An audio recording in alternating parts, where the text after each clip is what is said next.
ఎందుకు చెప్తున్నానంటే ఈ మాట, కపిల తీర్థానికి మీరు ఈ మాట వెళ్ళినప్పుడు, తిరుమల క్షేత్రానికి వెళ్ళినప్పుడు తప్పకుండా కపిల తీర్థానికి వెళ్ళండి. వెళ్లి దర్శనం చెయ్యండి. వెంకటేశ్వరుడు ఒకడు, పరమశివుడు ఒకడు కారు, ఇద్దరూ ఒకటే.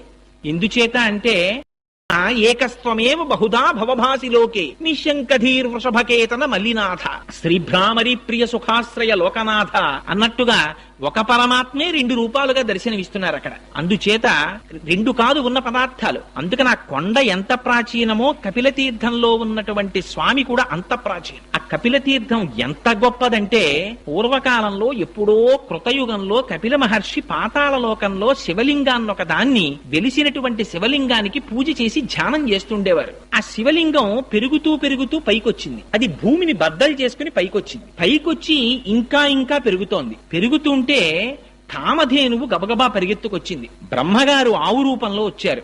శ్రీ